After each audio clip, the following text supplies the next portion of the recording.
The SGPN Fantasy Football Podcast on the Sports Gambling Podcast Network is brought to you by Shady Rays. Shady Rays is having their best deal of the year. Go to Shady Rays and use code SGPN for 50% off 2 pairs of polarized sunglasses.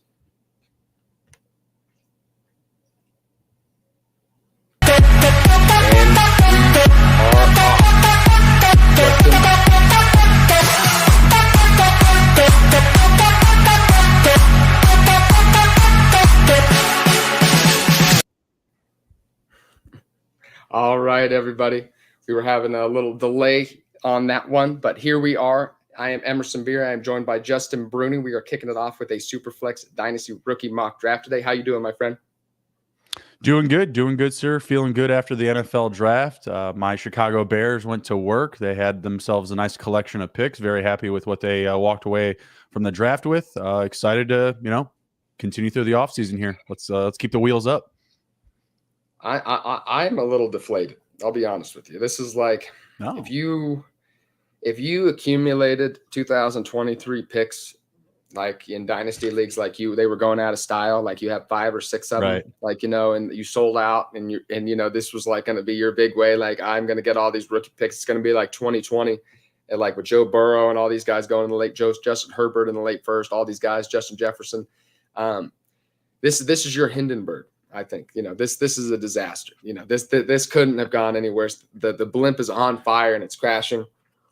That's awesome. There's bodies everywhere, unfortunately. So you're not happy, Emerson? No, this is horrible. This is a disaster. This couldn't have gone any worse for fantasy football.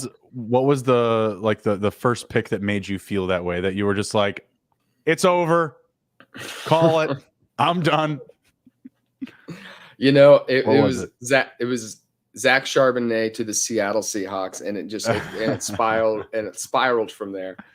No, not strong draft capital for a lot of these running backs. The wide receivers that we thought we had pegged to go early, like Marvin Mims, some of these other guys, Josh Downs, were drafted over by guys like Jonathan Mingo, Rashee Rice, guys we see, Jaden Reed, guys we know we like, but we saw big holes in their game. We already knew this. So to get these kind of muddied waters ahead of fantasy rookie drafts here coming up, I have a lot starting tomorrow.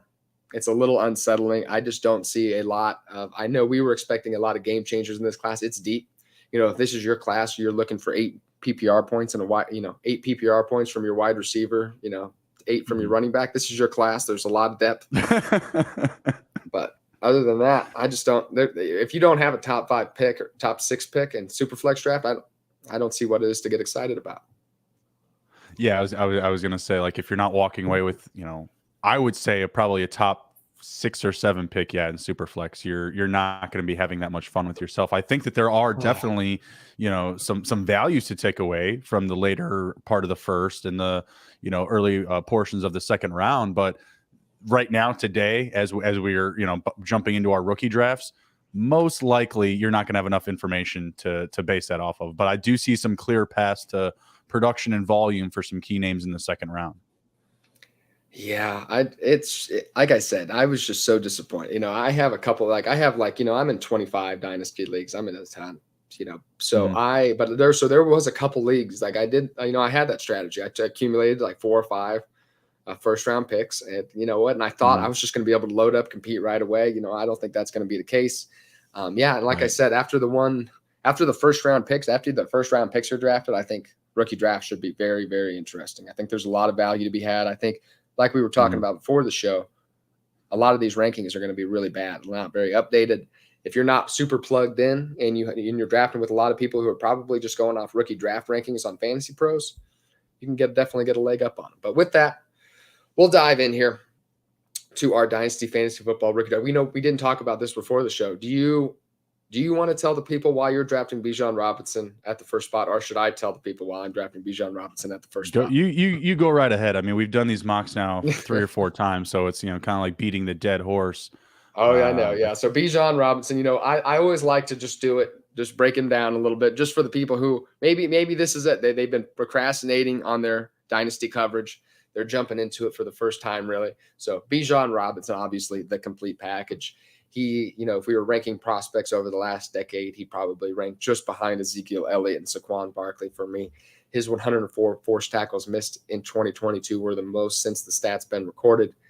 Outstanding vision, explosive, great athlete, terrific pass catcher. Didn't get, he didn't really explode in passing numbers in college, but when you watched him, his runners routes, very crisp, very smart runner. So, there's really not a lot to these. A good pass blocker. There's really not a lot to criticize about Bijan Robinson's game. Obviously the draft, Atlanta Falcons is the perfect lane. Okay. And by the way, one thing I forgot to mention to you about the Hindenburg, this has something to do with it. I should have told you that this was the first disaster pick. I love this for Bijan Robinson. Bijan Robinson's my Dynasty RB1. He's locked into volume. Do you know what this is? This is the Hindenburg disaster for Kyle Pitts and Drake London fantasy football managers. I think also not having like a top quarterback, plays into that, right? Like yes. You either go ahead and attack the quarterback position at that draft slot, or you pull in somebody that you can give 300 plus touches to be your quarterback and your running back, essentially. Bijan Robinson. I mean, this is so disappointing for them. You know what I mean? For them not to get a quarterback. They appear to be rolling with Desmond Ridder. I think this helps Desmond Ridder, though. I think it does. Yeah. I think it definitely pulls up his floor. Like if he had a low floor, it's definitely higher than it was, 4 or 5 days ago. In the sense that it helps the overall offense, I agree with that. I just don't see how with Bijan Robinson getting all these touches, asking Kyle Pitts and Drake London to be anything but boom and bust this year is going to be asking a lot. Maybe, the most likely, for one, I think would be maybe Kyle Pitts taking over, just being a dominant in the target share, just being a little bit more of an underneath threat for Desmond Ridder. But I mean, I could see it probably just them both kind of cannibalizing each other. Like I said, wheels up for Bijan Robinson, but that was some of my takeaways from it. Who are you going with number 2?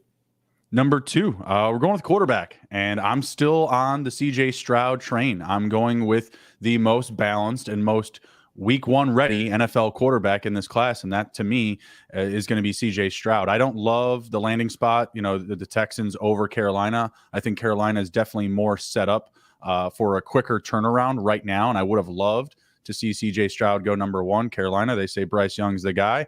All right, no problem. He's, no slouch. He's my next pick right after CJ Stroud. I don't hate him too much, but I do think that CJ Stroud is the better option here, better long-term option, obviously a bigger build, going to be able to take a couple of more hits in the pocket. And that's what he is, right? He's a stand in the pocket type of quarterback, but he does have some good legs. He can run. I'm interested to see what he's going to do with those weapons down there. But firmly for me, my second player off the board in the Superflex format is CJ Stroud. He's definitely the safest pick, in my opinion. I think, we were all turned around. We heard that recent analysis suggesting that Will Levis could be the second pick in the draft, but it was CJ Stroud. It appeared to be all second pick of round 2. Yes, exactly. So CJ Stroud, second pick, like we thought all along. There's not a lot to CJ Stroud has, although he wasn't a strong rusher in college, he wasn't really asked to run. You have Marvin Harrison Jr., Jackson Smith, Njigba, Garrett Wilson, Chris Olave. We saw in the Georgia game when he didn't have those wide receivers, him step up that rushing production. 300 to 500 yards, I think, could be within his range of outcomes. And that certainly will elevate his fantasy production. I don't see him being a significant threat out there with his legs or anything like that. He's a little bit not a flashy thrower or anything like that. Makes the smart throws, limits his mistakes. Considering like that, he might not have supreme upside of 1 quarterback formats, but in 1-2, I absolutely, in Superflex formats, that if he settles into that quarterback 10 to 15 range, that's absolutely fine. That, that's very valuable in Superflex league. So I understand that. Before I jump into the 3rd pick in this rookie map, I just want to give one more shout out to our friends, Shady Rays. They have you covered from the sun to the slopes with premium polarized shades, customizable snow goggles, and much more. That's not all. Shady Rays offers the most insane protection in all of eyewear as well. Every pair of sunglasses is backed by lost and broken replacements. With Shady Rays, you can look good and feel good. To date, they have donated over 20 million meals to fight hunger for Feeding America as well. Exclusively for our listeners too, Shady Rays is giving our best deal of the year. Go to shadyrays.com and use code SGPN for 50% off 2+ pairs of polarized sunglasses. Try for yourself the shades rated 5 stars by over 200,000 people. With that, I'm going to take the player that I would have actually taken with the 1-2. It hasn't been a player mentioned yet. I am going out on a limb. I am taking Anthony Richardson with the 1-3. I would take him at the first. He's my quarterback 1 in Superflex and in one quarterback formats. I've moved it. If an NFL team is willing to win, if the general manager is willing to risk their job, millions of dollars they're making on Anthony Richardson on a top 5 pick, I'm willing to take that chance on my dynasty leagues. We saw guys who with high ceilings in the past few years. Lamar Jackson, Josh Allen, Justin Herbert. These guys were not popular picks among the fantasy community. We thought we saw these guys as you look what these guys didn't, especially like Josh Allen and Lamar Jackson, for example. What we saw was huge flaws perceived in their passing game. We didn't think they could do it at the next level, really. Justin Herbert, had a lackluster final season at Oregon. So, you just see these guys with these super high ceilings. And of course, we've seen it not work out. But considering that we see a 50% hit rate on quarterbacks anyway, why not take the big swing on somebody like Anthony Richardson, who could be the quarterback over one overall in fantasy football leagues? He has that kind of potential. He could rush for 1,000 yards in a season. It wouldn't surprise anyway. The most athletic player to ever test at the NFL Combine. Yeah, he just, his physical, it's hard not, I just can't resist not taking a swing on that upside. I think, like I said, and I just needed to see that draft capital to prove it to me. So that top 5 landing with the Indianapolis Colts, Michael Pittman, Josh Downs now on the outside. I think there's a lot to like there. Jonathan Taylor in the backfield too. That's going to be a dangerous RPO right there. Jonathan Taylor and Anthony Richardson. Jim Irsay already said he expects Anthony Richardson to start this season. So he's my quarterback 1. Wow. So that's where I would go. I love the stand you're taking there. I would still probably go Bryce Young, and I am not a Bryce Young pusher. I'm not putting that on the kids in the fantasy streets necessarily, but I love it. I really do, because you're just chasing the potential best upside of these 3 quarterbacks. So I really can't look down on it whatsoever. I am still a little bit more skeptical if he is going to start week 1. I still feel like Gardner Minshew has a lot of experience, and Anthony Richardson's game is very, very raw. Now, that's not to say that he actually won't get on the field. I could definitely see him not starting week 1 and still getting out there in some RPO packages, like you had mentioned, getting that Trey Lance love a little bit. We saw Patrick Mahomes tote it out a few times, like 4 or 5 plays his rookie season. The kid's only 20 years old today. I think he'll be 21, throughout the season. So I don't think there should be a necessary rush to get him on the field. But I feel like, if you do see a team like this, like the Colts, like you mentioned, top 5 pick, making that commitment, you really shouldn't be all that concerned. And if you're already hearing that from their GM that, he's going to start week 1, even if he doesn't, at least they know that, Minshew would be on the shortest leashes, right? Like there would be so little breathing room for him. 1-2 mistakes and he could be out of there. So I think it's a very good situation. I don't really love the Josh Downs pick, just to be full frontal here. I'm more of an Alec Pierce truther. So, I think there's some dangerous weapons. They provided him with some dangerous weapons. I like that. By the way, Jim Irsay did say he would be a starter this season, not week 1. Oh, okay. This season, he said he'd be a starter. So, for Dynasty Fantasy Football League, like I said, if my dog's scratching her collar, if you're hearing a little feedback right now, my bulldogs like to hang out with me and they get a little restless during these podcasts. But see, now they're rolling around trying to get my attention. So goodness gracious, see you can see my belly, can't you? You can see my belly. It ain't gonna pet itself, son. Yeah, they're just having a time over there. So, love it. So I'm being aggressive. I'm taking Anthony Richardson. So it sounds like, for the 4th spot, you're going to go Bryce Young. Yeah, I'm going to go Bryce Young. And I know I knock him because of his size. And really just overall, I think the hype is too much. And here's my big thing is that when I speak to people in the fantasy community, no one tells me, oh yeah, he's going to run the ball. They say, oh, he's a passer. He doesn't need to run. He's not going to run for his life. I'm like, what are you talking about? Like, the guy can move his feet. Like, he's fast. He has great pocket awareness. He can get in and out. He can roll out and make passes. Like, I don't feel like the fantasy community is at an agreement about him, because people say his passing ability alone is going to be enough to keep him on the field. Like, I see him as a dual threat QB. And that to me is also the risk with taking him, because he looks like if he takes one good clean hit, he won't just be out of play. He'll be out a season. He'll be out weeks, whatever, a month. And I'm not saying this is just the overriding reason not to select him or to take some other quarterback over him. I just feel like it should be a huge concern, or at least a warning sign for people when you just look around the league. If you look at Kyler Murray's rookie season, he was literally running for his life. He was diving to the ground 14, 15 yards behind the line of scrimmage. He was just going down to save his body. He didn't want to get hurt. This is a similar scenario, I feel like. And I do expect him to start week 1. I don't see Andy Dalton being, a block in the path to him being a week 1 starter. So he's going to go out there and he's going to get some raw experience right away. And again, I'm spending a top 4 pick on him, right? So yeah, I do believe in him. I do believe he has that ceiling. I just feel like this is the option that could come crumbling down the fastest, potentially the fastest. Yeah, this is where I have him. I have him as my quarterback 3, despite being the first overall pick. You're right. He is athletic, but he is not. He's more in the sense that he's going to be mobile in the pocket. He's going to extend that pocket, maybe some chain moving ability, but he does not have the frame that they're going to ask him to be rushing the ball. He's not going to have any designed runs. I promise that. There's going to be at least very few.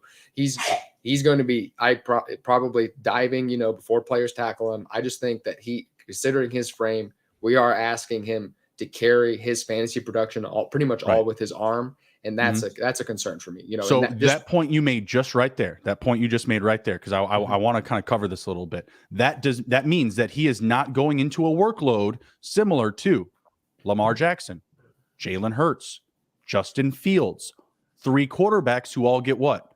Run first play designs. And that is what people are selling me on, is Bryce Young is the next Jalen Hurts. Look what Jalen Hurts just did this year with the Eagles. Oh my gosh, it's so crazy. Bryce Young is going to be even better than that. Look at what Lamar Jackson does. Bryce Young is a way better passer than Lamar Jackson ever is or ever will be. And now with his legs, that's what I'm going with here, is that people say he's the cheat code. I don't think so. I don't agree. Now, yeah, yes, I agree with that sentiment. That it's going to be minimal rushing production. So when you look at the top end fantasy producers, it's Patrick Mahomes. If you're not Patrick Mahomes or Justin Herbert level passer, you're not pushing 5,000 yards. You're not pushing 35 plus touchdown passes. You aren't going to finish as a top 6 or 7 or 8 fantasy quarterback. So if Bryce Young is another guy who settles into that quarterback 10 to 15 range, somebody I'm fading in one quarterback formats. And I would rather also take CJ Stroud, the safer pick at that, as well, who might add a little bit more with his legs at the NFL level, in my opinion, too. So I agree. He's the 4th pick here, but that's just the reasons why he's the first overall pick in the NFL draft, but the 4th pick in this fantasy football rookie draft. So I will dive into my 5th pick here, and I'm going to take Jahmyr Gibbs. I had my doubts. I didn't know what to think about it.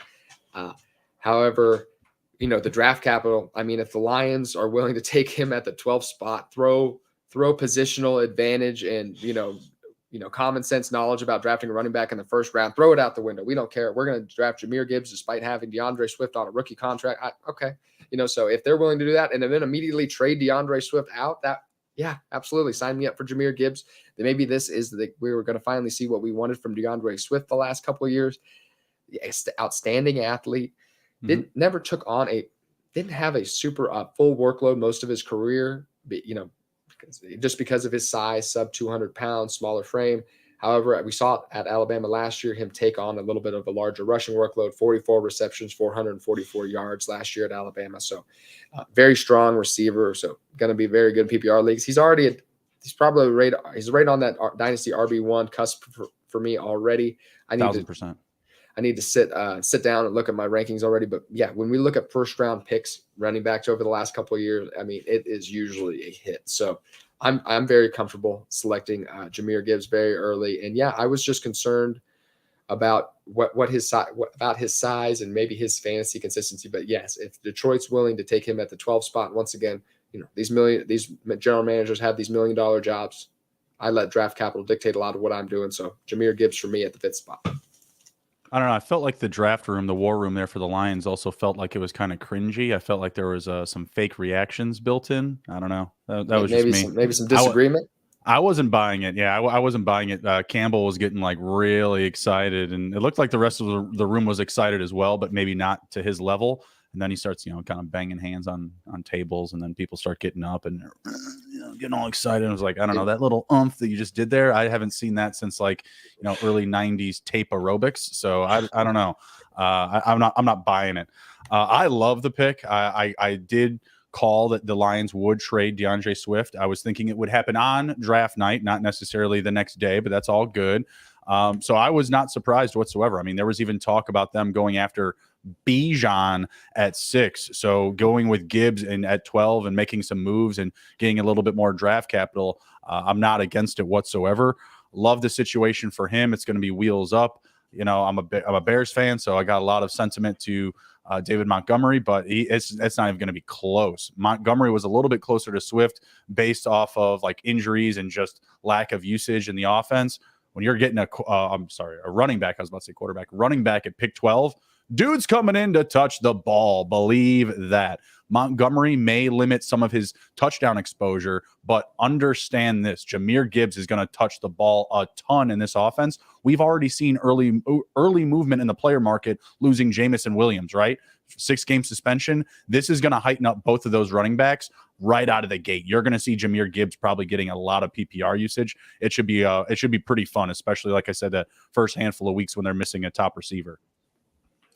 Agreed. Yeah, I was actually taking Jackson Smith and Jigba ahead of Gibbs these last couple of weeks, but the NFL draft did change that for me. Yeah. Before I kick it over to you for the 6th pick, I'm just going to tell you about our friends over at Underdog Fantasy really quick. We are brought to you by Underdog Fantasy. Best Ball Mania 4 is here, and Underdog Fantasy is giving away $15 million in prizes. So start drafting your teams.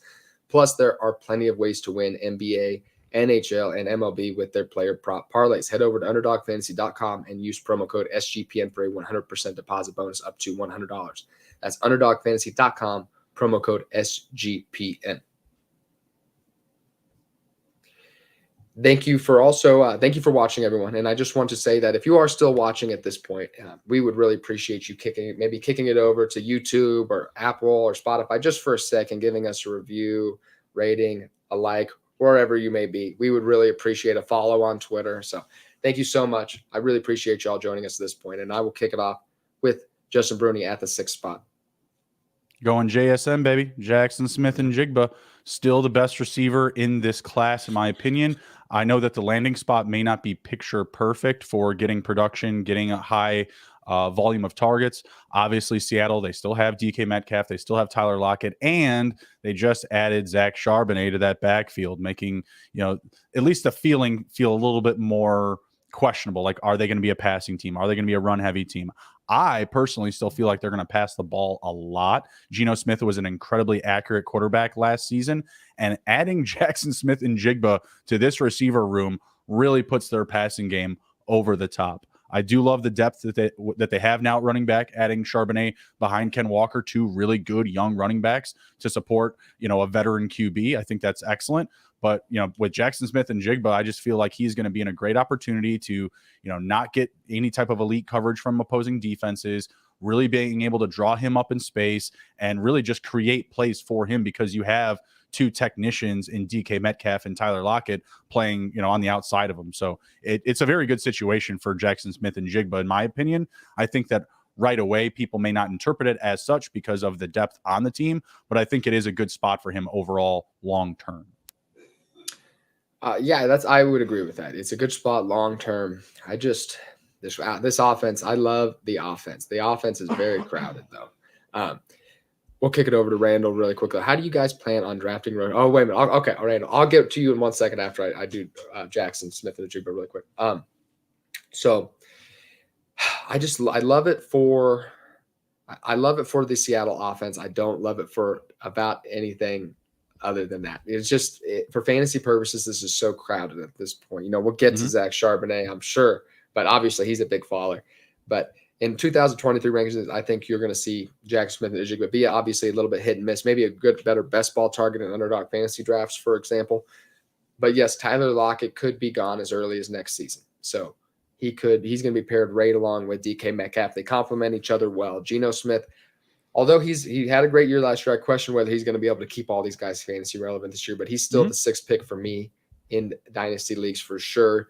He's fallen back a little bit in my 2023 rankings, compared to post-draft. Still a great spot. But yeah, Seattle offense is going to be so exciting. It's just There's so many good players. Let's hope that we get a few, at least fantasy consistent contributors as well. Think of it like this. Everyone said DK Metcalf could only run straight routes, right? Look what Pete Carroll was able to do with DK Metcalf of all wide receivers, right? If he can figure it out with a big body guy like that, he can certainly figure it out with a Jackson Smith and Njigba. Look what he's done with Tyler Lockett out of the slot. Like, I feel like we should have a lot of faith in this system. I feel like because Geno Smith is there, he's not an Aaron Rodgers, he's not a Tom Brady, he doesn't have that necessarily, fantasy or media clout. I feel like people are going to continue to discount this team, but I feel like because of the depth that they have, I feel like this team and this offense is going to be in the red zone a lot. And yeah, you may not be able to pick which person or what player is going to have the most volume, but I feel like the wheels are going to be moving for this offense. Like, they're going to be putting up points.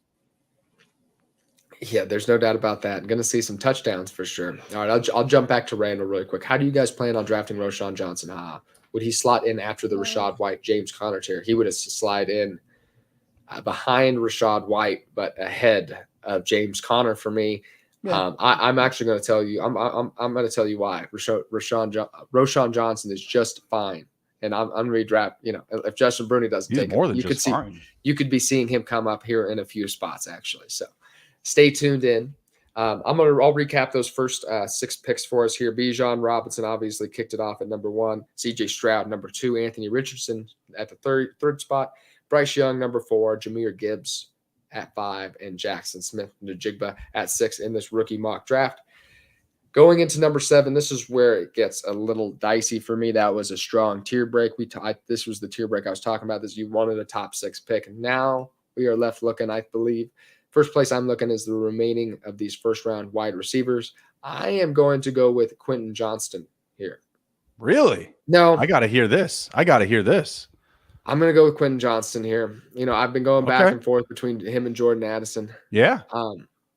Jordan, I'll tell you why I didn't go Jordan Addison here. Jordan Addison is I do think if we're going the safer route, if our goal is to get 10 PPR points, 12 PPR points, I think you go Jordan Addison here. But I just don't see the upside in that offense with Justin Jefferson and TJ Hawkinson. He's a very, very good player. With those two guys kind of getting that just the kind of the softer coverage a little bit, I see him more as a wide receiver, at best borderline wide receiver 2, kind of more as a wide receiver 3, fitting in these next few years, at least paired with. So when I'm looking at these 3-year windows, that's how I compare it. When I see Quentin Johnston going to the Los Angeles Chargers with Mike Williams, Keenan Allen looking to, on their way out potentially by next season, they're probably going to miss some time this year too, one, if not both of them at the same time. I love the Quentin Johnston paired with Justin Herbert for the long term here. He has the frame that a lot of these wide receivers lack in this class. Although he didn't blow anybody away with his speed at the pro day, I think he shows a little faster on tape. So contested catches are a little bit of an issue. He needs to play to his size, but I am definitely excited about the potential and the landing spot. I'm going to go with another upside pick here, although I understand why you would go Jordan Addison, the safer route. Yeah, for me, it's just the clear path to snaps and targets year 1. When I'm looking at Johnston, long term, he could be the better guy, but I also believe that Chargers offense and roster could go through some evolution here pretty quickly, and it may not be for the better. You could see Austin Eckler on his way out the door. You could see Keenan Allen on his way out the door, and I just don't know if I would trust, a Johnston and Mike Williams without knowing what that running back situation is going to be like. We saw that offense struggle a little bit last year, and I just feel like Addison, like I said, he just has a clearer path to snaps and targets. Now when I'm looking at their touchdown exposure between the two, Quentin Johnston's definitely the guy that's going to score more touchdowns in his career. When you're looking at that offense for the Vikings and you see Justin Jefferson and TJ Hawkinson, and at least today right now they still have Dalvin Cook, but that obviously could change. I just feel like you're not going to get a ton of looks in the red zone, especially with his size and his frame, but I feel like they're very, very hungry for a lower ADOT wide receiver target with speed, with some precision in his route running. I love this landing spot for Addison. I don't know if it could have gone any better. I felt like between him and like Zay Flowers, I believe they went back to back in their picks. It could have gone either way. So I felt like whoever went to the Vikings was certainly going to be in a much better scenario here. So personally, I would go Addison there. He's my next pick, but also in the same breath, I had Johnston coming off the board 1 pick after him. So we're kind of splitting hairs here.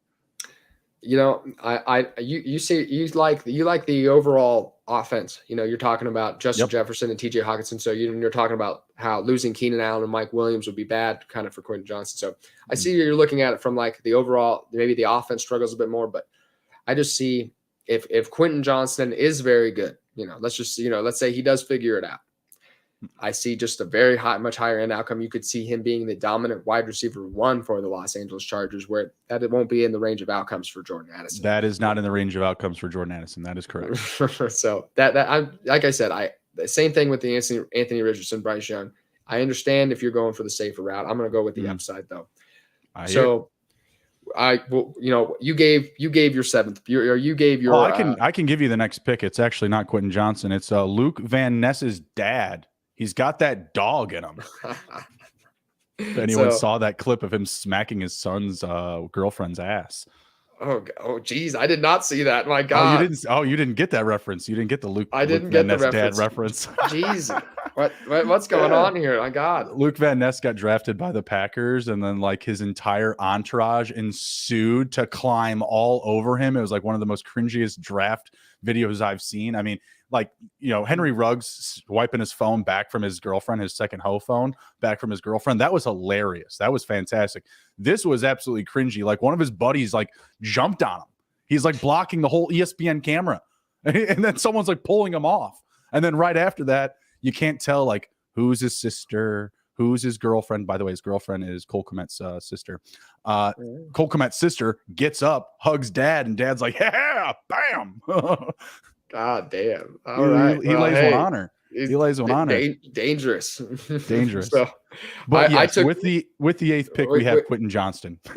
I took Quentin Johnson. You're taking Jordan Addison.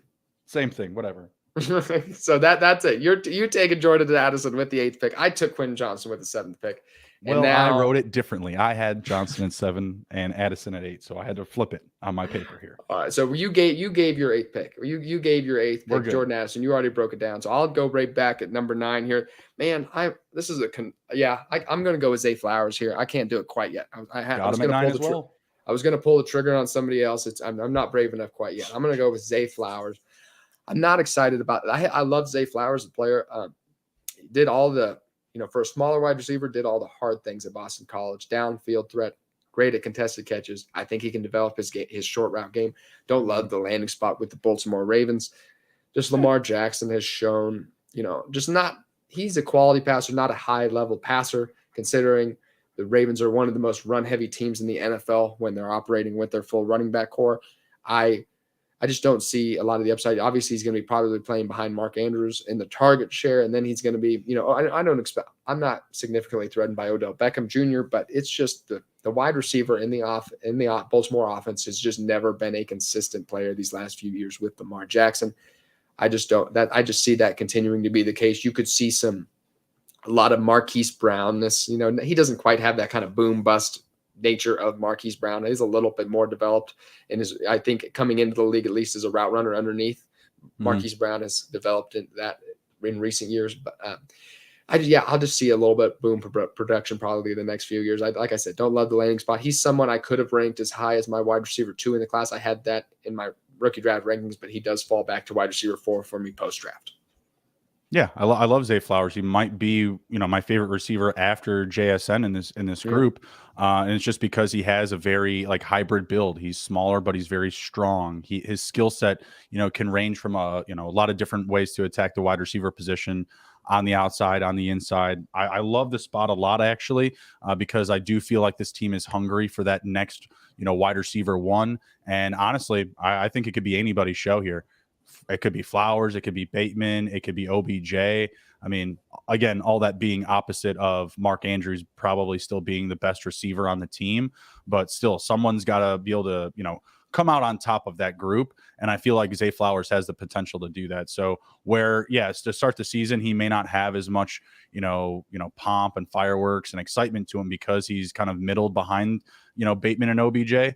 I'm expecting that to change pretty quickly. I think the results are going to be much different once we actually get into game theory. Once we started getting into weeks 4 through 6, I think we're really going to see him take off. I'm very interested to see where you're going to go with this next pick. I know you were going to say that because these are the top 9. Like, yes, in my opinion, like these are the locks. Yeah, whatever order they can get mixed and matched in, these are going to be the top 9 picks in your rookie draft. Here we go. Let's get to floating here because I'm we interested. get into some, I'm very interested. Oh yeah, this is a weird territory, and I'm up in the air between 2 running backs. I am going to go with the clear path to production this season. I'm going to go with Devin Achane with the Miami Dolphins now. Has a lot of speed, and that's what that offense uses is speed, speed, speed. I feel that the competition for touches between him, Raheem Mostert, Jeff Wilson can be overcome pretty quickly, even if he is getting, not a primary role, right? Like he's not probably going to be a guy that takes red zone rushing attempts, but he is going to be a guy that they try to draw up in space. And I do think that they try to get the ball with some respectable amount of volume to protect Tua. That's going to be the big priority this season for the Miami Dolphins, keeping Tua upright. If you can't do it with the line in front of you, you got to do it with your speed players. And that's going to be Tyreek Hill. That's going to be Devin Achane while they try to open up things, downfield for Jalen Waddle. So that's where I'm going here. I did have Zach Charbonnet down, but I don't know. I can only get so excited about guys I just expect to score 5-yard rushing touchdowns, Yeah. And I just, where like when this happens, when a running back gets drafted to a bad landing spot like this, a talented running back early in the draft, it's usually like, okay, it maybe somebody's there, but they're a year away from leaving. Maybe they're potentially the more talented running back of the two. Neither is the case. He's not anywhere near as good a running back as Kenneth Walker, and Kenneth Walker isn't going anywhere anytime soon. So what is the upside with Zach Charbonnet? We'll dive into it when he's drafted, but with the next pick here, I'm going to go with with the 11th spot, I'm going to go with Will Levis. I'm going to take him even though he fell into the second round in a Superflex draft. I still think top 35 pick. I'm willing to take him early. I'm not anywhere near as excited, obviously, if he would have been in top 10. Kind of shows what he's a project. Yep, and that's exactly what second-round quarterbacks tend to be.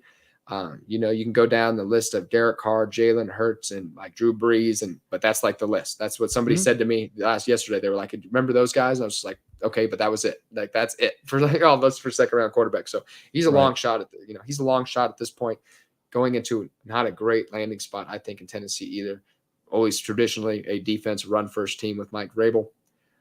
We will see. I know they're not very tied to Ryan Tannehill. I think you'll probably see Will Levis on the field this season for certainly. But obviously project player. I think just considering, though, that there's just not a lot of players to get excited about. I'm really excited about at this point. I'm willing to take Will Levis. What do you think about that pick? I don't hate it. I still had him going in the middle or early second round. I had him at pick 16. So I don't really feel like 5 picks, how everything is convoluted right now. You want to draft based on need, right? So if you're sitting at the end of round 1 and you see your window the next 3 years kind of closing in on your quarterbacks, then I think Will Levis is a fine pick because I do think that he still can start games this season. If not, take the job starting next year. It just doesn't feel like they have a commitment long-term to Ryan Tannehill. I don't think that he'll be out the door anytime soon. But Ryan Tannehill is going to be on a super, super short leash this upcoming season. And they do have some athleticism in Treylon Burks. I think that they could get something out of him. We all loved Kyle Phillips, last offseason, and they always have Derrick Henry there. So it's not that they're not an exciting offense. It's just that they're not very deep. But if Will Levis can get on the field and, make some magic happen, it's definitely going to be with Treylon Burks and Derrick Henry. So we'll see what happens. But, it feels early for me based off of his slip, just because it feels like the evaluation just isn't as high as what we were expecting. But again, like in Superflex, you're going to have that need. Quarterback's worth the first round pick. I can't hate on it. Where are you going with the last pick in the first round? Oh gosh, so difficult. So difficult. I am going to go, gosh. Let's go with a tight end. Let's go with my boy. Mm-hmm. Let's go with Mayer.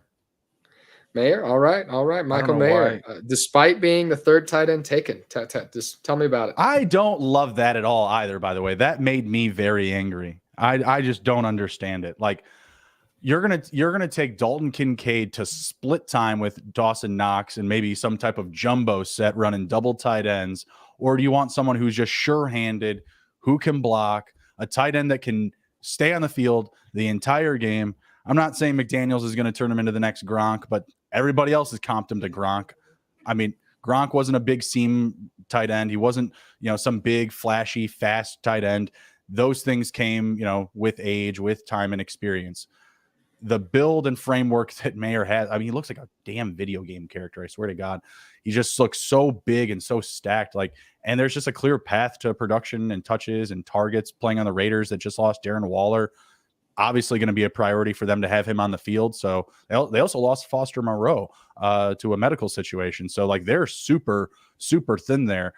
Dalton Kincaid, he's going to split. Luke Musgrave is playing with Jordan Love. I mean, Jordan Love, Jimmy G. I'm a Jimmy G stan, if you will, and a Bears fan. So obviously that comp isn't going to really go in favor of anything Green Bay whatsoever. So I do still believe that he is the best tight end in this class, and that some of these GMs are hitting the peace pipe a little too often. I don't know why I didn't write his name down, though. For some reason, he's not on my board. Well, you remembered him. That's good. I could see. It depends on how big of a threat you see Dawson Knox. Dalton Kincaid, I've heard people argue he could be the second target, behind Stephon Diggs. I mean, come on. Have you seen that depth that they have right now? The upside is there. Gabriel Davis isn't too threatening. Dawson Knox, I mean, okay. He's okay. Yeah, he's fine. Gabriel Davis has scored 4 touchdowns in a game. Dalton Kincaid hasn't scored a touchdown yet. Okay, people need to chill a little here. But how many career touchdowns does Gabriel Davis have? Does 5, he have 4? Does he have 4 other touchdowns in his entire career outside of my Kansas City Chiefs? Literally, it was the worst pass coverage I've ever seen in an NFL game. It was literally the worst pass. There was no pass coverage. The Chiefs had no idea what they were doing. They were literally falling. On 2 of those touchdown passes, the cornerback had literally fallen down. He just collapsed on the field and allowed Gabriel Davis just to literally not within anybody within 20 yards of him catch touchdown. Okay, I'm digressing here, but a little tilted. Michael Mayer, he has those short little arms, but everything else is very big on Michael Mayer. It's a huge part of the offense at Notre Dame. I think some teams just didn't see the explosive upside, just doesn't have that kind of game wrecking ability that maybe, obviously, you mentioned Gronk, but yes, somebody who's going to be on the field early. I could see you ranking him as my tight end, as your tight end 1. I haven't really decided yet. I'm still going back and forth between him and Kincaid. To me, it's very simple, just off of the argument or narrative of clear path to production. But still, when I look at the overall body of work between the two, I just feel that Mayer's efficiency is what's going to pole vault his career over Kincaid's. And I still believe firmly that Kincaid will be beyond middled in that offense. I'm sorry. That's a great move for. He's going to get middled by Gabe Davis. Pretty much like everyone in that offense. As a matter of fact, I mean, we saw Stephon Diggs getting middled to death at the end of last season. No, that's no joke. It was a real scenario. I don't know. I think the Buffalo Bills offense was a wreck at the end of last season for some reason. Yeah. Maybe it was the health of Josh Allen. I think they take a step. I think a lot of, we saw Mahomes was the first one. We're getting off track here, but I'll just give this quick thought. Mahomes was the first quarterback to kind of have to get through this too high safety coverage. And then they were like, why don't we just do this with all these great quarterbacks? All these great quarterbacks, they had to reinvent their games a little bit. Justin Herbert had to go through it last season. Josh Allen, all these guys, they were used to such explosive plays downfield. And they were just like, okay, defenses were adjusted. They've adjusted last year. It was a strong adjustment last year. It was the year of the defense last year. They cranked down on a lot of these elite quarterbacks because they were just like, okay, you were going to beat us with these incredible plays downfield all the time. That's completely gone. You're going to have to beat us with 5 and 10 yard dink and dunks. Mahomes learned how to play quarterback last season as a regular quarterback in the pocket. He was, all right, now we're just gonna go to see. You look intrigued, so I'm gonna take 2 minutes. I'm gonna take 2 minutes here from the mock draft. Tell you about it. Patrick Mahomes, his first few years in the league, played a recess style quarterback. He was running. He would run outside the pocket because our offensive line wasn't very good the first couple of years. He would run outside the pocket immediately on every play. He would have 10 seconds to throw nearly on every play because the defense is chasing him to the sideline. the cornerbacks are having to stay with Tyreek Hill and Travis Kelce for 7-8 seconds. They can't do that. Patrick Mahomes can rifle a ball better than anyone on the move in the history of the NFL. There's anyone in the NFL. Nobody can do that. Patrick Mahomes does that. And yeah, that worked and for a while. But then when Patrick Mahomes had this better offensive line, encouraging him to stay in the pocket, that was an adjustment for him. When these two high safety coverages are like, all right, Patrick, you're gonna have to throw 10 to 15 yards. We're not gonna let you beat us downfield. That was a huge adjustment. So he had to learn how to play quarterback like everyone else has for the last 100 years.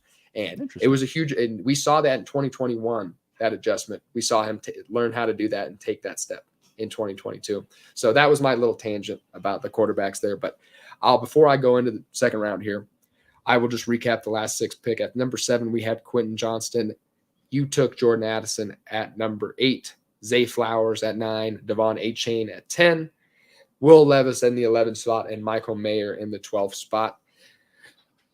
Kicking off here with the 13th pick, I'm going to go with Kendre Miller. Man, these picks are all gross. No, I had him at 12. You're good. I know, because I forgot to write down Mayer. I don't know how I didn't do it. I just really wanted to get more excited about my 12th or my 13th pick in the 2023 draft that we thought was going to be just this game-wrecking draft. And now I'm just like looking at Kendre Miller, and I really liked Kendre Miller before the draft. I just think once Alvin Kamara's gone, if he wasn't there, I would be really thrilled about the landing spot in the draft capital. I think 2024, I think we can get really excited about Kendre Miller. I'm just a little disappointed he's not going to have maybe a little bit more value right off the bat, but we could see Alvin Kamara get suspended. He's a player. I think that's the big excitement in the pick, right? Is that Alvin Kamara misses time, Keandre Miller comes in, maybe takes over the workload, maybe looks like a better option as a younger, versatile, running back. Explosive, 1,300 yard rushing, push Zach Evans out the door. So yeah, I'm excited about I'm excited about 2024. Not maybe necessarily the 2023 production unless Alvin Kamara gets that suspension. What do you think? They run the ball a lot. The Saints still run the ball a ton, and they're a team that honestly, like I'm kind of down on a lot of their player stocks. Like Chris Olave. This is a very crowded wide receiver group now. They still have Taysom Hill. They add Keandre Miller to Alvin Kamara. That even when Kamara's there, he's still going to get his workload. It just feels like a very, very deep group, and I want to get all of these guys at discount. And I feel like you're probably going to be able to get Miller and Kamara at discounts in startup drafts. Like I just don't think that either of them are going to have an incredibly high cost. Obviously, if you're doing rookie drafts separate from there, you're going to have a different draft stock. You're probably taking Keandre Miller in this stage, but if you're doing just a pure startup draft, I feel like you're going to get both of them at very good value, and I'm going to sit around and take the guy that sits longer. That's just what I'll do. That makes sense. Where are you going at number 14? Number 14, duck it. Let's ride Roshan, baby. Honestly, Roshan could come off the board earlier than this, to be perfectly honest with you. I was thinking about taking him earlier. I could have taken him for the Michael Mayer pick, but I just still feel that Michael Mayer plays more snaps this season, it literally can be an every down player. When I look at Roshan, I do see a clearer path to staying on the field because of his pass blocking ability, and we have to keep Justin Fields upright. It is the biggest priority this season. No dissimilar from Tua and the Dolphins, right? The kid was on his back all of last season, grumbling up to his knees just to stand up almost every other possession. I didn't even know if he was going to make it to the sideline half the time. So Roshan coming in as a pass blocker is excellent. He fits a similar build to, Donta Foreman, but he can do everything for you. He can catch passes. He can block. I love Khalil Herbert, but Khalil Herbert has had some injury issues. I see this group being, counterintuitive to start the season because I don't think that any one of these running backs will get a ton of volume. I think that their best running option will probably be with designed runs for Justin Fields, and each of these running backs is going to supplement that game plan in a particular way. They're all have their specialities, right? I do look at Khalil Herbert as being that guy that, if he does stay healthy, he could be the most all-around running back of this group. Like he could have the most rushing yards, the most receiving yards. Like at the end of the year, his production is at the top of the pile, but he still seems like the riskiest player of this group because of his injury woes and his lack of ability to finish in the red zone. Like when I'm thinking of red zone carries and touches right now on this Bears team, I'm thinking Roschon, Justin Fields, and Donta Foreman. They're going to run the ball a ton in that red zone. And I feel like Roschon can kind of fit into there, but I also think that Roschon is like better than Donta Foreman. Like, right. Like he's younger. He's going to be faster. Foreman may have more nuance and more experience, but I feel that Roschon can take over this backfield by the midway point of the season, albeit someone doesn't take off. Like when you've seen Khalil Herbert getting the ball at volume, he looks very, very good. It's just that he can't stay healthy. He can't stay healthy. I loved Roschon Johnson. I'm not 100% convinced he's better than Khalil Herbert. That'll be remain to be seen. As a Bears fan, I would divert to your, you watch him a lot more. So that's my worry. I love Roschon Johnson. I would have liked to maybe see him just in a little bit more of an open kind of place. But I mean, if he was going to be good, if Roschon Johnson was going to be good and a good NFL running back, he should be able to beat out Khalil Herbert. That is true. So, if you are a Roschon Johnson fan, this is your chance, not to be, don't be trepidatious. Don't have trepidation. Don't have trepidation and take Roschon Johnson with take him early because you shouldn't be intimidated by Khalil Herbert if you loved Roschon Johnson already, which I did. So I need to talk myself more into it because this isn't that great. For some reason I'm getting nervous about the Chicago landing spot. And I would have liked to see, I guess, day 2 draft capital. That would have been another thing I would have liked to see. My bold pick was he would have been a top 45 pick, and I was wrong. No, I think that was wishful thinking. I think he's going to come into camp and he's going to get to work early. I like the addition of Donta Foreman. I think he can be better than him for sure. Khalil Herbert's the question. Like if he stays healthy, then yeah, he could definitely be a problem for Roschon, but I don't see Khalil Herbert still taking the ball out of his hand on third down or in the red zone. So it's really, to me, more about getting over Donta Foreman and then splitting time with Herbert, which I think there is a very clear path to do. Okay. With the 15th pick here, I am going to go with Zach Charbonnet. I was going to say we cannot let him sit on the board anymore. It's time. It's time to take him. Even though I don't know what he is at this point. I think maybe just the best handcuff running back in football. He's never going to be a top 15, probably top 20 running back. You have to get the ball out to your 3 great wide receivers. Kenneth Walker is going to take the majority of the rushing workload. I guess maybe his role fits in as a passing down. He's a good passing receiving back, so maybe this is where he finds his role a little bit. I think this is a safe pick. I think you can. I think he could settle into a 10. Can he get you 12 double-digit PPR points? I think could settle into that role. Yeah, I think so. But man, yeah, it's just not an upside pick. He's tied to Kenneth Walker for the long term. And yeah, I think I love running, I love accumulating running backs. Kenneth Walker is going to get a lot of volume still. So injury is always going to be a risk. So I think, Zach Charbonnet over the next couple of years, he'll have his moments where, you're just like, oh man, Zach Charbonnet is an RB1 this week because he scored 2 touchdowns. Or Kenneth Walker's out with it, going to be out with an injury, banged up a little bit. And you see Zach Charbonnet as an RB1 because of that week. So that has value. And I'm going to take him here with the 15th pick. B&B, boom or bust, baby. That's what he's going to be. And that's why he's falling to pick 15. When you hear that, you're probably like, what are these guys, what are they talking about? They need to lay off the peace pipe. But I agree with you. Like, I just don't see a clear path to a ton of production, being on the field with any sort of priority.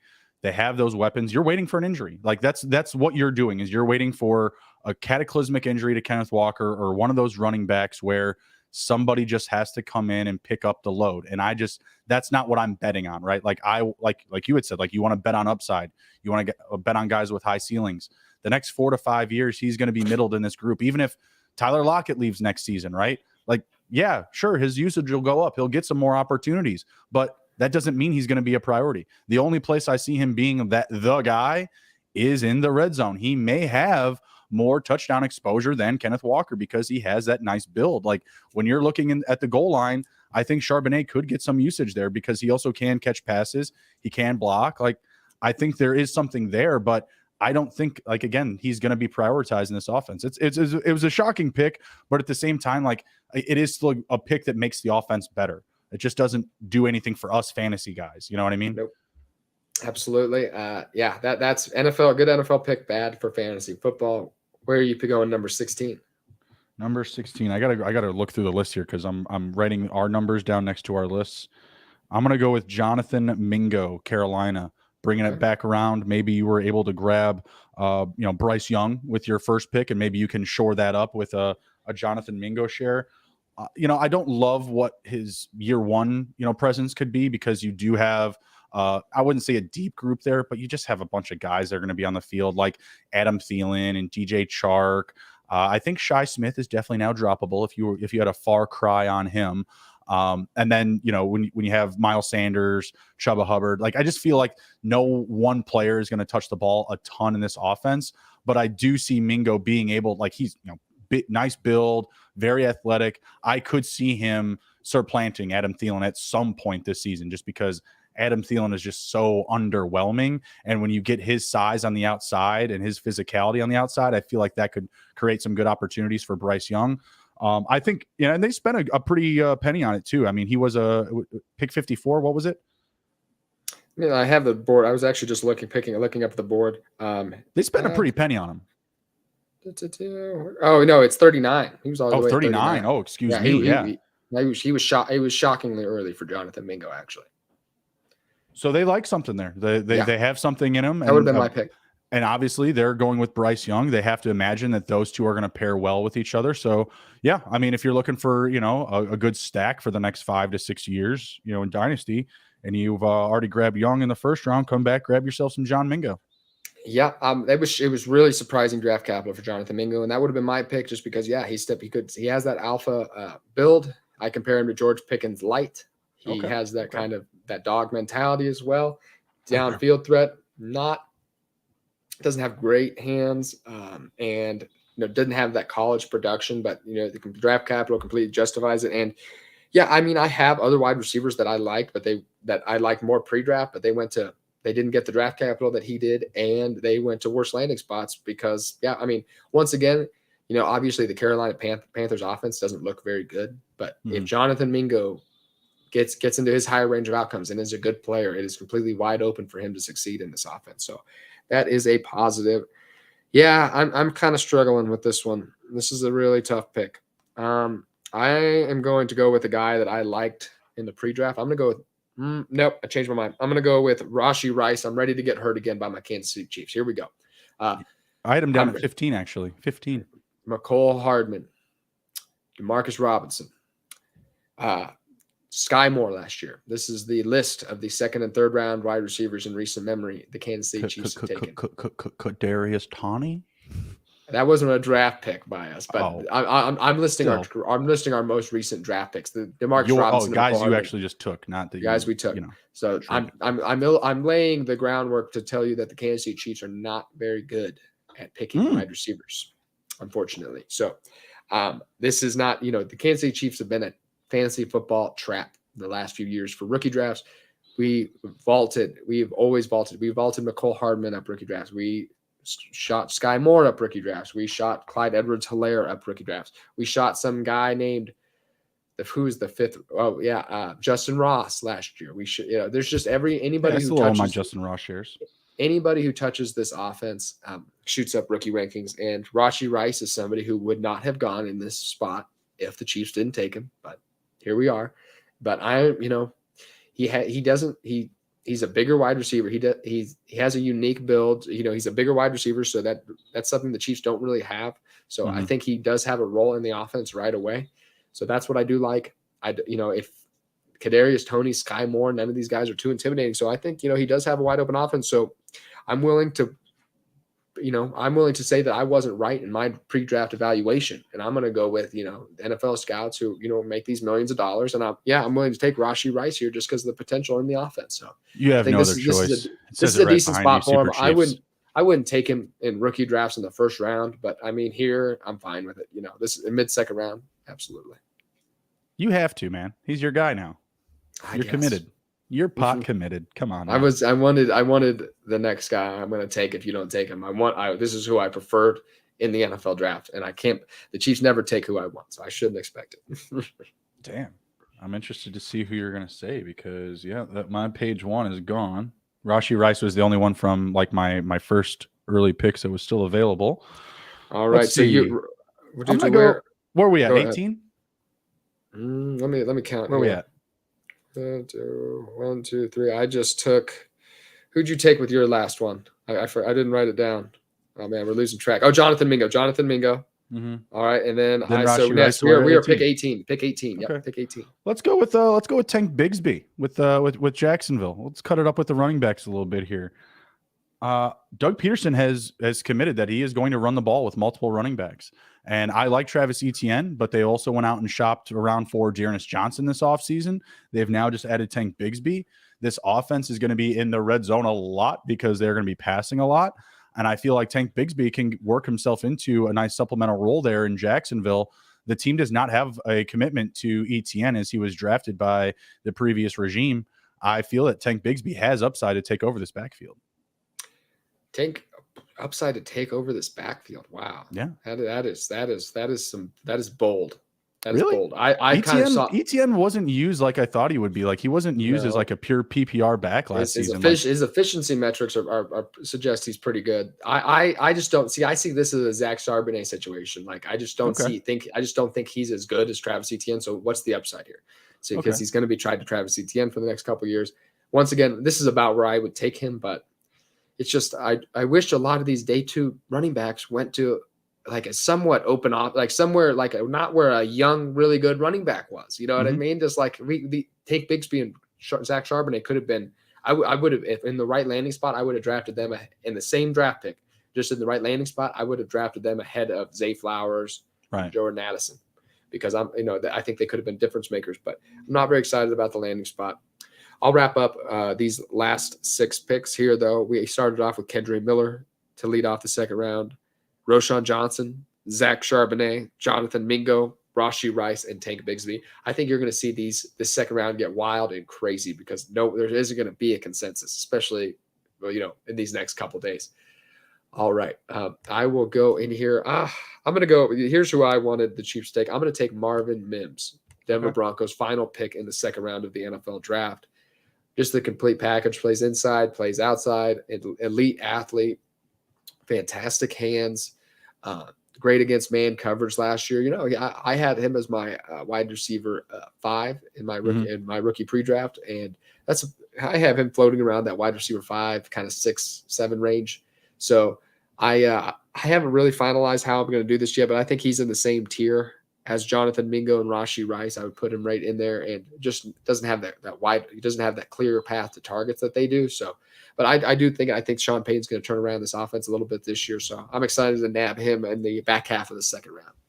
Not the best pickup for Tim Patrick stands. I will say that. No. That is not going to be favorable. I'm going to go out with another crazy one here. At least what I think is a little bit less than the public, or maybe less favorable than the public. At pick 20, I believe we're at, I am going with Chase Brown, now of the Cincinnati Bengals. Yes, sir. Moving him up. This is a really good landing spot. Oh, yeah, great landing spot. It's really no different than the Keandre Miller pick, in my opinion. You're looking at a situation where the starting running back may not be there week 1. The Bengals may even move on from Joe Mixon, dare I say. There's been those talks. We could see him maybe get moved if there was, some type of negative repercussion from his off-field issues. Chase Brown's got a great build, man. And I've been saying this about a lot of these teams about how being in the red zone and scoring a lot is going to pole vault your floor up. That's absolutely the case for Chase Brown here. Like, there's just not a ton of competition in that running back room with the Cincinnati Bengals right now. And he's a guy that you can give the rock to 3-4 times in a row. Like, he's got a nice build. Like, he's a powerful runner.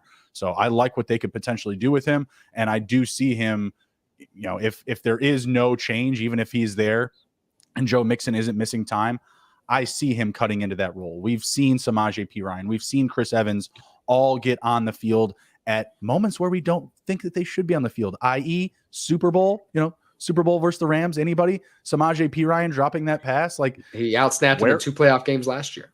That's what I'm saying. Exactly. You're making my point for me. Thank you, Emerson. They are going to use that secondary running back role. So if he is that, then he's already getting touches.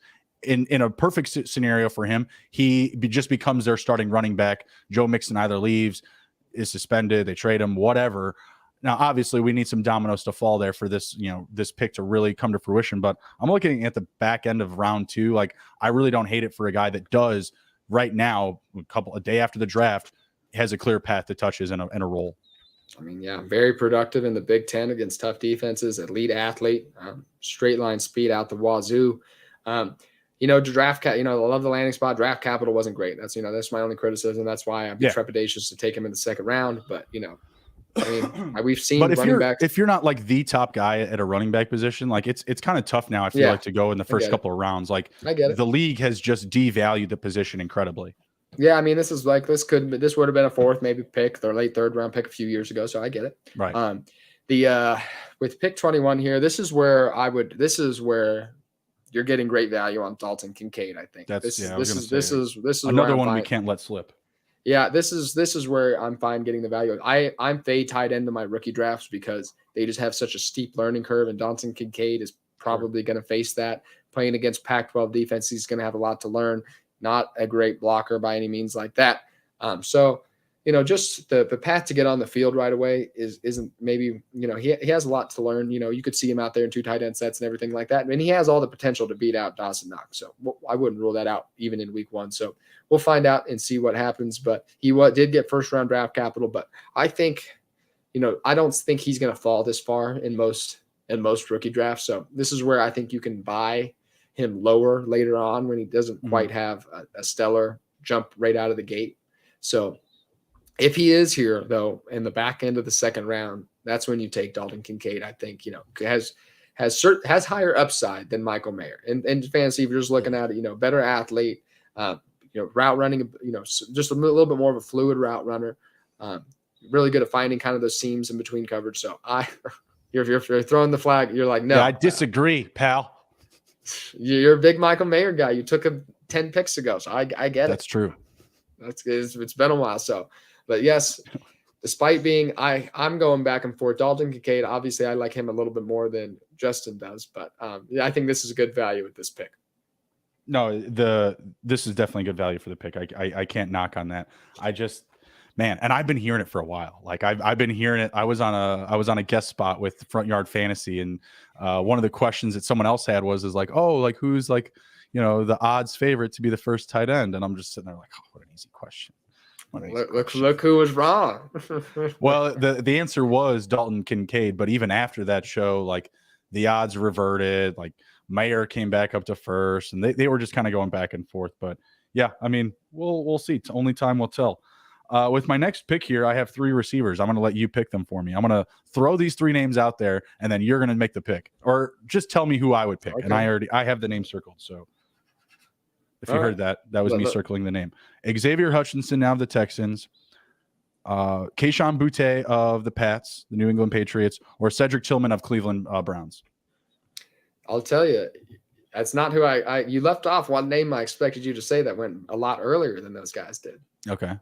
But so yeah, of those 3, who am I going to pick?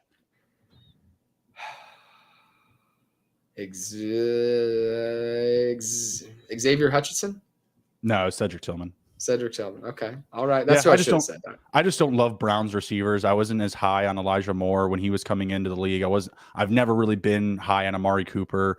I just feel like they need somebody there that's going to be a game changer, a game breaker. And I feel like every single one of these guys is a wild card. Like, I don't think that Elijah Moore is just somehow a lock to succeed in Cleveland. Amari Cooper is always ridden with injuries. Like, I just feel like it could be anybody's ball game there. I agree with that. If you have to have some things happen, like you said, there has to be some injuries, some players not work out because it's a crowded offense, and Deshaun Watson obviously wasn't quite himself last year. So we will see if that turns around. I think it certainly could, and I expect it to with Deshaun Watson. So I like this pick here. I thought you might have gone in another direction, but I'm just another landing spot. I would have liked to see him go to a little bit more of a wide open offense, but obviously being tied to Deshaun Watson is very attractive. Set my final pick in the draft. This is who I thought you were going to take. I am going to go with Jaden Reed, Green Bay Packers, mid second round pick. This is me just leaning on draft capital. This is me admitting maybe taking I'm going to throw my pre-draft process out the window where I had him a lot later, and I'm going to lean on the draft capital. This is a little bit more my process. It's fun to talk about the NFL draft beforehand, but it's these NFL guys making these decisions, making the big bucks. So I'm going to default to them here. I'm going to take this guy who went in the mid-second round. That's a good value for a wide receiver pick. So, like I said, the landing spot is interesting too. How he fits next to Christian Watson. I question whether Jordan Love can sustain more than one fantasy-relevant wide receiver. But like I said, a second-round wide receiver at the back end of the second round of a rookie draft, I'll take that. I am in the pool of belief that Jordan Love cannot keep any receiver fantasy relevant. So no, I was not going to be. He is not even on my board. Like, I am not interested. Luke Musgrave, I would probably take ahead of him, most likely. Is that who you're going to pick here with your last pick? No. I'm not going to do that. I'll just take one of these other receivers that I mentioned, like Kayshon Boutte or Xavier Hutchinson, because I am down on the Packers for certain this upcoming season. I believe they are in line for a bad season. I'm talking less than 5 wins. It should be noted you're a Packers hater though, so that is true. Everything you say maybe you should be taken, considering that you're a massive Bears fan. It's okay. That's all right. There is a Wayne Campbell basement on my background here. That is Chicago Bears paraphernalia in the basement here. But albeit, come on, like whose eye test does Jordan Love pass? We haven't seen it really. We haven't even seen him. Yes, we have. We have. We've seen him in preseason when he's good. We've seen him in preseason when he's bad. And people and Packers fans specifically like to cherry pick when he's good and make excuses when he is bad. Okay. Justin Fields was bad his first season, right? He was bad. He was not good. What happened? He got better his second season. Not his passing, but yeah. His passing did get better. His passing did get better. He did not have, receivers. Period. That's true. But go run the numbers. The passing numbers got a lot better. But he was also a QB1 in fantasy. He got better. Jordan Love is not going to get better. He is going to be the same quarterback he's been, which is not very good, playing behind Aaron Rodgers. He was supposed to come in and be that guy. If he was that guy, they would have moved on from Aaron Rodgers a year ago, like they were trying to do, but they couldn't because he wasn't ready yet. He still remains deep in that category of quarterbacks that is not going to be ready, that will be supplanted next season when they do get a good draft pick out of this situation, because that's what's going to happen. Dude, they could be set up for Caleb Williams next year. Wouldn't you want that if you're the Packers, right? Yeah. Why would you want to be good right now when you have the potential to tank and go after your next generational quarterback? You know what? I feel like if I had like a recorder right now and was trying to lay a case against you for being a bias against the Packers fan, I would have you. It'd be over. Sir, stand down, I'm gonna play this in court. Where are you going with this final pick in this rookie mock draft? I'm going to go Xavier Hutchinson over Kayshon Boutte. Boutte may be the better talent, but I'm going to go chase a nice little connection to CJ Stroud. And I think that receiver room is incredibly piss weak with the Texans. Piss weak. Juju Smith-Schuster, I'm not saying he's a great receiver or anything, but I think that he can hold off Kayshon Boutte for a little while from taking like the lead dog share of this group. When I look at the Texans and I'm looking at Nico Collins, John Mechie. They brought in Noah Brown from the Dallas Cowboys. I believe they also drafted Tank Dell, but I just feel like he's closer to more of like a special teams type of player, more of like a gadget type of usage, where Hutchinson feels like a guy that, at his size and his frame, he can be on the field every play as a rookie. Yeah, I do like there's this is one of the way we talked about. If Xavier Hutchinson hits on his outlier outcomes, can certainly be a target hog in that offense. With that, we're going to wrap it up here. We went through 24 picks. I hope you guys got some information. I reserve the right to change these in the upcoming days because I think you can hold me to it, guys. As we get our more analysis and keep up, because I promise you this will keep changing a little bit over the next couple of weeks as as landing spots digest a little bit, and we get a little bit more information. So with that, if you wouldn't, if you were still listening, if you could just pop over to Spotify, YouTube, Apple Podcasts, we really appreciate it. Just a like, subscribe, review, wherever you may be listening. Thanks for joining us this Sunday, everyone, and have a wonderful rest of your day. Let's go draft.